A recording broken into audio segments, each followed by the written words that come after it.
Yeah, you can come go on. all You the can way say it around. anywhere. My place in the back. I understand Guards in the that. front, I'm centers in the back. I'm always in the back. Come on in here. Come on in.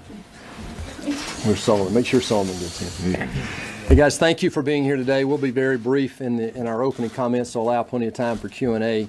I'm David Perdue from Georgia. We've got 7 people here today, actually 8 people here who will actually make comments and answer your questions. We're here today to talk about a letter we sent to leadership last week. And basically, the message is very clear. You've seen the letter, is that we're willing to forego some or all of the August work period because we've got some very important issues that we've got to get done and get results for the people back home. The president basically said the first of the year that there were 4 major priorities this year. One was health care, one was regulation, one was tax, and one was the Supreme Court.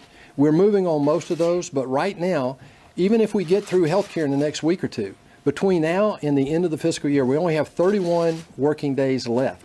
And we have the debt ceiling to get through, the budget for 2018, the reconciliation that goes with that, and the appropriation process to fund the government before September 30th.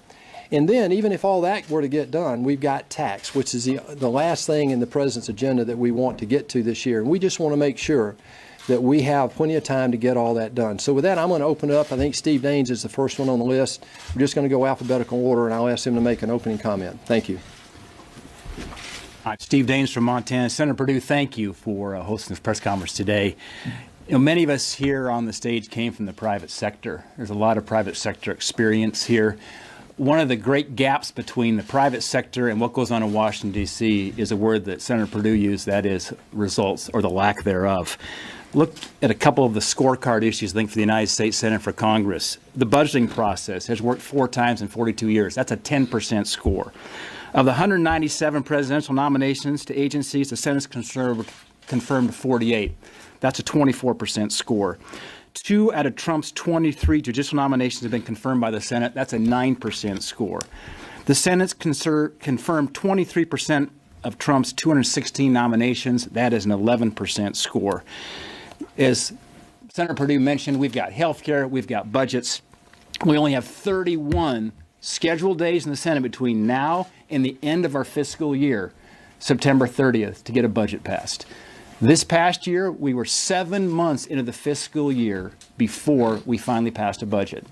So I don't see any reason why we need to be leaving this town in August. We should be here doing the people's business.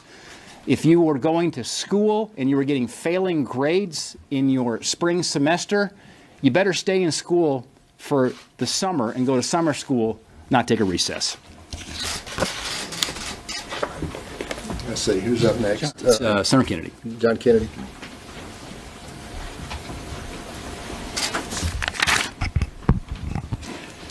I think most Americans don't really care politically up here who's winning or losing, or who's liberal or conservative, or who's left or right, or who's up or down, or poll numbers. They care about results. And when you look